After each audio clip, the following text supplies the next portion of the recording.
Going. Hello and welcome to New Hope Art Gallery's continuing series of featuring our artists that are involved in the show. Today we have the pleasure of having one of our longtime artists that has been with us since the beginning, JP Fernandes. Say hello, JP. Hi, everybody. And JP has started with us at the old location at the training school. And he showed many different pieces. Currently, we're showing some of his abstracts, but you do, well, tell everybody, you do Native American pieces we've shown. I do, yes, Native American pieces. I do colored pencil. He does these drawings. wonderful tea bags, or he may kill me because I mentioned that, but see, he's looking at me with daggers. No tea bags, but he does. I do tea bag paintings. I paint watercolors on tea bags. And then you encase them. Right. Yeah, they're really cool. Shadow box, and they're suspended on an easel inside the frame. And I have some right now in a gallery in California.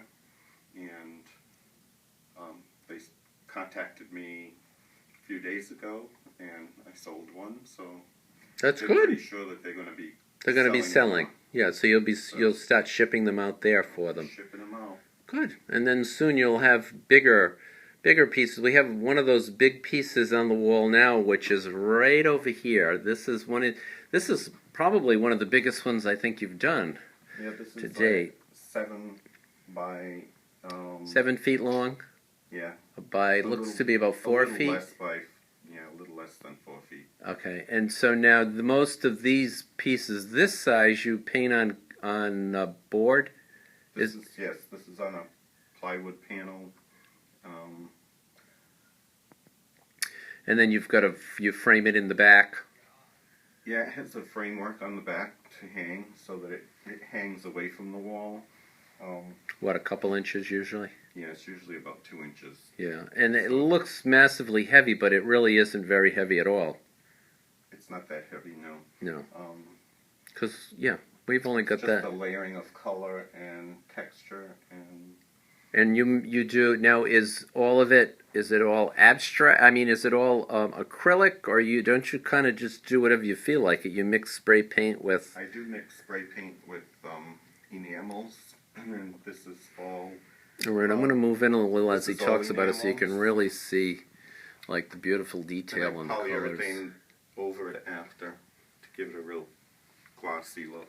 And what do you brush on the polyurethane, or is it a spray? Polyurethane is brushed on. Yeah, I kind of use a clear coat myself. On the bigger pieces I brush on them. But you really can see like the beautiful colors and the amazing depth.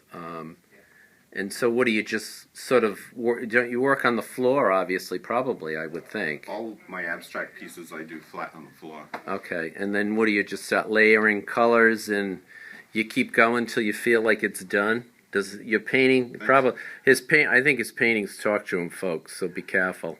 They do talk to you. They tell you what colors to put on. Exactly. I know. I'm laughing because I say the same thing all the time. As you're working on it, you're like, okay, the painting kind of talks to you, tells you what it wants. It started out with lots of light colors, and you can tell by the background around the edges, and then the darker colors came into play. Yeah, it reminds me of a hot monitor kind of feeling with the beat of the. That's what I think I took creative control and named it Heartbeats on him. He doesn't. Some people get upset if I change titles, but sometimes some people don't care. So it's an abstract. It's what you feel. So yeah, it just reminds me of like a funky hot monitor going boop boop as it's moving along. The like breathing life into. It's really a wonderful, wonderful piece. And so you do everything from really tiny pieces to. But this is probably one of the bigger ones you've done. One of the bigger ones I've done. Yeah, it's beautiful. And we have some other work and this is the conference room. I'll kind of scan the conference room so you can see in here. So, and he's also got some really interesting pieces that we'll talk about. These are encased in shadow boxes. I'm trying to get a good to avoid the lights here. That's a little bit better. These are created with insulation foam. the spray foam in the spray can, foam. and I'll get a nice close-up. Go ahead, keep talking. It's kind of based on nature, and this is Beauty of the Earth, which is lots of golds, browns, blacks, copper colors, very earthy. What's And the so, name? what do you just spray the foam directly onto what a canvas, or is it on board, or? This is sprayed on a board, a matte board, and then painted.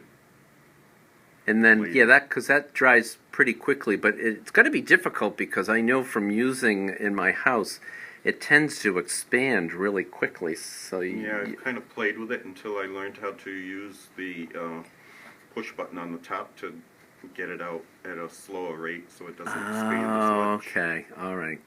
Because I always, like, you put a little line in it and it ends up like 6 inches thick. So interesting. And then you just sort of let it dry and then paint away. That's how it goes. Yeah, cool. And they're in shadow boxes. We have another one here. This one is much more colorful. I'm going to actually get down so you can kind of really see. And now, what's the name of this piece? Is red line. There's a red line running through the painting underneath. There's a black mat Okay. painted, and there's a red line under the foam. The foam is raised a little from the surface, so you can kind of get behind it. Okay. when you look And at then the you've piece. sort of got it this one's sort of double matted too. It reminds, for some odd reason, this one sort of reminds me of like a Dr. Seuss book or something, and I don't really know why. I think it's Could be the color. It's probably the color combination you used. It reminds me very much. Really interesting. And so now, so you do these smaller and larger as well? Is this I've kind? got smaller ones. Is this? I mean, obviously, you're sort of held within a certain size with the shadow boxes, I would think. Yeah, this is probably the biggest I get with the shadow box. Yeah. I don't try to do anything bigger than that. We've also had at the other location, JP's been with us now for about 5 years. We started at the training school, and he actually created some really interesting ones that he did from hangers, and we had those hanging from the walls. We were originally going to hang them from the light system, but once I began doing that, they were sort of freaking out on me because they have cameras everywhere, and that was sort of decided it was not really allowed because it was going to be blocking camera angles. So, And those were kind of an abstract Native American piece the based swins. on the ghost shirts. Oh, okay.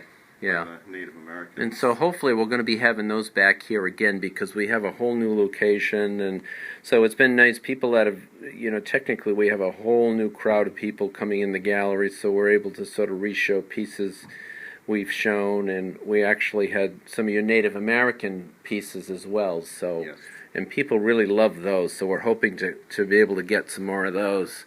And now you have another 2 pieces here as well of the shadow. How many shadow box pieces do you think you've had overall? You've got quite a few of them? Yeah. Probably 25 to 30. Okay. And these are all probably like these are 16 by 20, I think they look to me. Yeah. But That again, you sounds can good. see. I get some, it's interesting, like, I've had people say to me, they look like intestines. They look like Yes, I I've get had a lot of that. everything. When people just some people have a more traditional sense of what art is, and so we get a lot of that here because it's an older, the seniors, and which is part of the process of trying to educate people about what art is. And sometimes they just get fixated on things. Well, I don't understand why, because it looks like intestines to me, and is that but. It's always makes for interesting. You always make for interesting conversation, JP. I was asked not to be in a show one time because the person during the show and bringing pieces in said that they looked like intestines, and she watched a horror movie the night before and she wouldn't let me in the show. Well, there you go. That's bizarre. probably not a person with an open mind to art. And then we have another piece here, which this one I really love the colors, and then you can obviously see that it's got money, the gambling sort of money, sort Right. of. And it's under glass, and then there's another layer of plexiglass in there. Okay. There are coins in the painting, and you've got metal the tips as plexiglass well. makes them Oh, and you've feel got like they're floating. some dice in there as well. So there's really, like, you can kind of see at the angle that there's a real three-dimensional aspect of it. So it's kind of like a little three-dimensional world in there. It's really nice. Looks really, really beautiful. It's called Lucky Money. It's based on the Chinese New Year, where they give a gift of money. Oh, nice. So you find that most of your, well, probably all of your work has sort of a basic thought behind it. It does have some thought When behind it. you start, it sort of goes awry maybe sometimes when it gets going, like me. It's just about texture and color Yeah. and experimenting. I do a lot of experimental art. Yeah, you do. And I know that you like to mix a lot of different types of paint and, like, whatever happened, let it happen, kind of. Right. If it crackles or if it does, whatever it does, it's free to kind of do its own thing, which is kind of interesting. Okay, we're going to leave the conference room now. So we've had the door closed because people have sort of tended to walk in on us quite a few times. So we're going to sort of walk through part of the main gallery, and then whereas we have lovely people, there's Sue Stenhouse. She's determined to get in every video she's always the center of attention, she is. And then we're just going to kind of come down this way, and we've got some more of JP's work in the main hall, which is a new area for us. We've added a lot of pieces here, and as you can see, we've got like a lot of nice, big, large pieces. So it's all about, different abstracts, and most of it very, very colorful. And we'll kind of finish up with two more of JP's pieces here. This is one piece here. And what's this one called? I love this. Called Iron Rain. Uh-huh. And it has to do a lot with the environment Uh-huh. and what's happening to it. Okay. So the squares on the top represent the clouds, and they're square because of the changes being made in the environment right now. Mm-hmm. And the rain is orange because of The the acid, sort of that's the in it. acid. And it's raining down on the vegetation that's on the bottom. Sort So it of seems to be radioactive. changing. Right. Really nice. Really, really great. And then we have one more piece here. We have a few other pieces, but I don't think we'll have time to get to them. And this one sort of looks like a nice forest of trees to me. It's a nice forest. So people see autumn, so people see fire. Uh-huh. And actually for me it was just the forest itself. And again, it's based on the environment. So a lot of your work seems to be about nature and... Nature, I draw a lot from nature and from what's around me. Yeah. Beautiful.